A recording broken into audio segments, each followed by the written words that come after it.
चलिए एक दिलचस्प विचार से शुरुआत करते हैं। ताकत हमेशा ताकत से नहीं आती, बल्कि समझदारी, सब्र और हिकमत अमली यानी रणनीति से आती है। आज हम सामाजिक और राजनीतिक दुनिया में दबदबा बनाने के 6 शक्तिशाली नियमों पर एक गहरी नज़र डाल रहे हैं। हमारे पास रॉबर्ट ग्रीन के काम से कुछ अंश है जो हमें इंसानी व्यवहार की उलझी हुई दुनिया में झांकने का मौका देते हैं। बिल्कुल। और ये समझना मुझे लगता है बहुत जरूरी है कि ये नियम सिर्फ सीईओज या राजनेताओं के लिए नहीं है। सही बात है। ये हमारे दफ्तर की बैठकों में, व्यापार की बातचीत में और यहाँ तक कि हमारे निजी रिश्तों में भी चुपचाप काम कर रहे होते हैं। तो चलिए इन 6 नियमों यानी कानून 19 से 24 को एक-एक करके खोलते हैं और देखते हैं कि इनके पीछे छिपा क्या है। ठीक है, तो पहला नियम कानून 19 ये कहता है, जाने कि आप किससे निपट रहे हैं, गलत व्यक्ति को नाराज न करें। सुनने में तो बड़ा सीधा साधा लगता है ना? हाँ, पर इसकी गहराई, हाँ, वो समझने वाली है।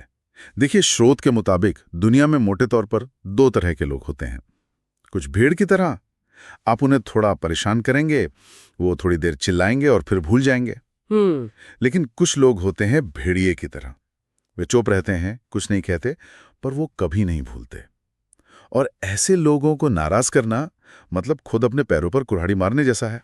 लेकिन असल दुनिया में हम ये कैसे जाने कि कौन भेड़िया है और कौन भेड़? लोग तो अपनी असलियत छुपाने में माहिर होते हैं। यही तो इस नियम की कला है।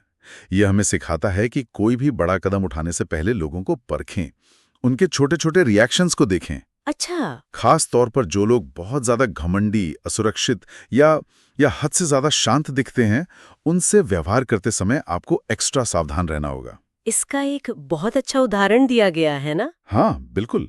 सोचिए, एक कंपनी में कोई नया तेज तर्रार मैनेजर आता है। एक मीटिंग में वो एक पुराने शांत रहने वाले अकाउंटेंट के काम करने के तरीके पर मजाक कर देता है। सब हंसते हैं, बात आई गई हो जाती है। लेकिन वो मैनेजर ये नहीं जानता कि वो शांत अकाउंटेंट पिछले 20 साल से कंपनी में है और उसके रिश्ते कंपनी के मालिक तक हैं। एग्जैक्टली। और फिर 6 महीने बाद जब उस मैनेजर के प्रोजेक्ट का ऑडिट होता है, तो अचानक से कुछ छोटी छोटी गलतियां पकड़ में आ जाती हैं। ऐसी गलतियां जो शायद नजरअंदाज की जा सकती थीं। हाँ, पर वो अकाउंटेंट सुनिश्चित करता है कि वो गलतियां सीधे टॉप मैनेजमेंट तक पहुंचे और बस मैनेजर का करियर वहीं रुक जाता है। उसने एक ऐसे भेड़िए को छेड़ दिया था जिसे वो भेड़ समझ रहा था। वाह! तो सबक ये है कि किसी को भी कम न समझें। अब आते हैं दूसरे नियम पर, कानून 20, किसी के प्रति प्रतिबद्ध न हो। ये तो दोस्ती और वफादारी के बिल्कुल खिलाफ लगता है। मनोविज्ञान है वो ये है कि जो इंसान किसी एक पक्ष से नहीं जुड़ा होता, वो अक्सर दोनों पक्षों पर नियंत्रण रखता है। मतलब जब आप किसी एक टीम का हिस्सा बन जाते हैं तो आपकी आजादी खत्म हो जाती है। बिल्कुल। लेकिन जब आप स्वतंत्र रहते हैं तो हर पक्ष आपको अपनी तरफ खींचने की कोशिश करता है और इसी खींचतान में शक्ति आपके हाथ में आ जाती है। तो किसी खेमे का हिस्सा बनने के बजाय विचारों का समर्थन करें। हाँ, स्रोत में तटस्थ देशों का एक बहुत अच्छा उदाहरण है। जो देश किसी भी सैन्य गुट में शामिल नहीं होते, वे अक्सर सबसे ज्यादा लाभ उठाते हैं। वो दोनों से व्यापार कर सकते हैं, दोनों से सहायता ले सकते हैं। पर क्या इससे लोग आपको मौका परस्त नहीं समझेंगे कि ये इंसान तो किसी का सगा नहीं है? ये एक बहुत ही जरूरी सवाल है और यही आप देखिए इस नियम की चेतावनी भी है। पूरी तरह से तटस्थ रहने पर आपको अविश्वसनीय समझा जा सकता है। इसलिए यहाँ एक बहुत महीन रेखा है। आपको लोगों को ये महसूस कराना है कि आप अपनी मर्जी के मालिक हैं, लेकिन साथ ही आप उसूलों के पक्के हैं। अच्छा, तो ये संतुलन का खेल है। चलिए अगले नियम पर चलते हैं, कानून 21। और ये तो मुझे बहुत मजेदार लगा। कौन सा? एक मूर्ख को पकड़ने के लिए मूर्ख बने, अपने लक्ष्य से कम बुद्धिमान दिखे, मतलब जानबूझकर बेवकूफ बनो। हाँ, एक तरह से कह सकते हैं इंसानी दिमाग ना इस मामले में बड़ा अजीब काम करता है। कैसे? जब किसी को लगता है कि वो कमरे में सबसे होशियार है, तो उसका दिमाग आधा बंद हो जाता है। वो ज्यादा आत्मविश्वासी हो जाता है, अपनी सुरक्षा कम कर देता है और अपनी असली मंशा जाहिर करने लगता है। बिल्कुल। उसे लगता है कि वो आपको आसानी से धोखा दे सकता है और इसी सोच में वो अपनी सारी योजनाएं उगल देता है। तो ये एक तरह का मनोवैज्ञानिक जाल है। आप सामने वाले के अहंकार को चारा डालते हैं। हाँ, और इसे इस्तेमाल करना भी आसान है। ज्यादा सुने और कम बोलें।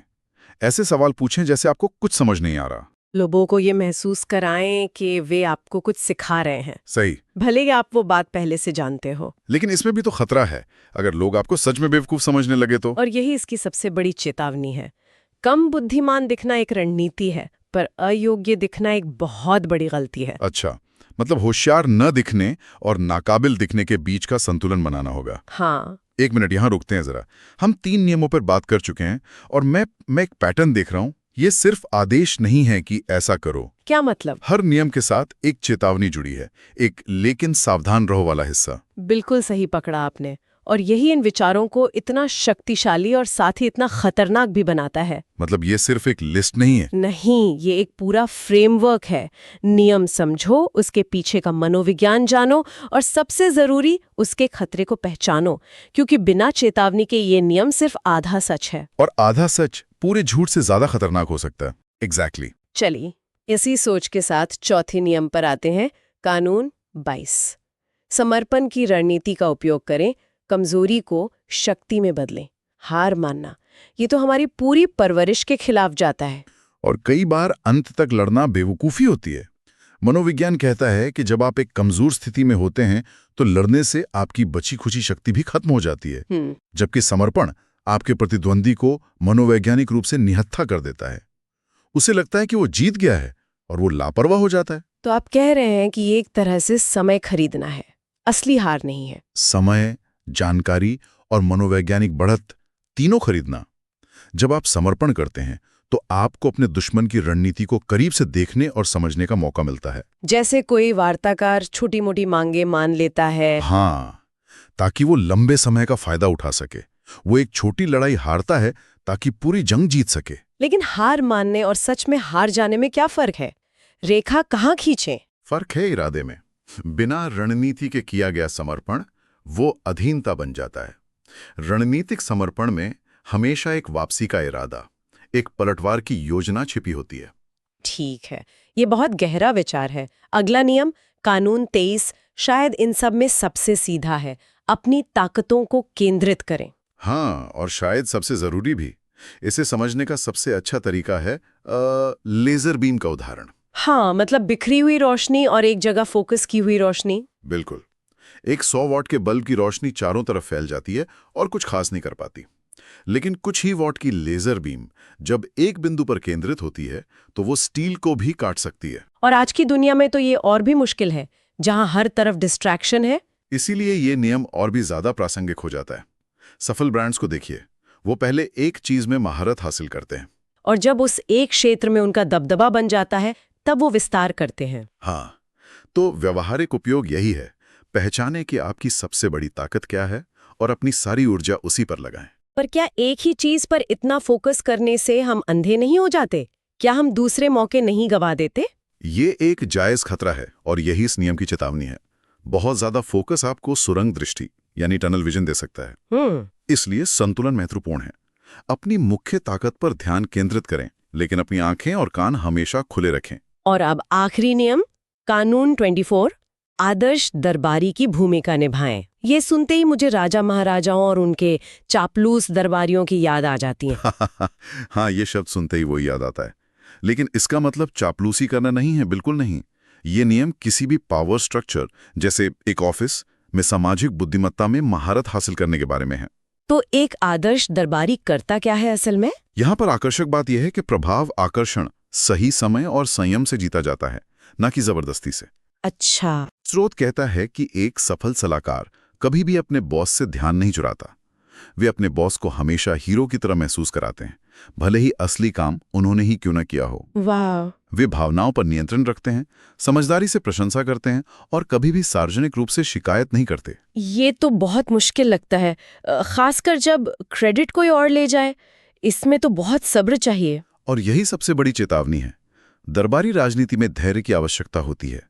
ये एक लंबा खेल है, एक मैराथन है, स्प्रिंट नहीं। अधीरता आपकी स्थिति को नष्ट कर सकती है। हाँ, अगर आप बहुत जल्दी बहुत ज्यादा पाने की कोशिश करेंगे तो आपके ऊपर बैठे लोग आपको एक खतरे के रूप में देखेंगे और आपको रास्ते से हटाने की कोशिश करेंगे। तो इन सब का क्या मतलब निकलता है? इन 6 नियमों को एक साथ देखने पर एक बात तो साफ है, शक्ति केवल दिखावे या आक्रामकता से नहीं आती। नहीं, ये मानव स्वभाव की गहरी समझ, धैर्य और रणनीतिक सोच का नतीजा है। ये हमें सिखाता है कि कई बार चुप रहना, पीछे हटना या कमजोर दिखना ही सबसे शक्तिशाली कदम हो सकता है। और ये हमें एक बड़े दिलचस्प सवाल पर लाके छोड़ देता है।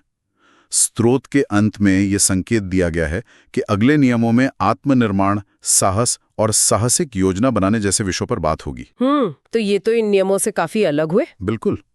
और यही सवाल उठता है, आज हमने जिन सतर्क, रक्षात्मक और रणनीतिक नियमों पर चर्चा की, उनके साथ साहसिक और निर्णायक कार्रवाई की आवश्यकता को कैसे संतुलित किया जाए। रणनीति कहाँ खत्म होती है और सच्ची आत्म अभिव्यक्ति कहाँ से शुरू होती है। सही, इस पर सोचना चाहिए। वाकई ऐसी ही शक्तिशाली और सेल्फ इम्प्रूवमेंट किताबों की गहरी समझ के लिए पावर बुक हब चैनल को फॉलो करें और इस ज्ञान को फैलाने के लिए अपने दोस्तों के साथ जरूर शेयर करें, क्योंकि जैसा कि स्रोत कहता है, इल्म ही असल ताकत है।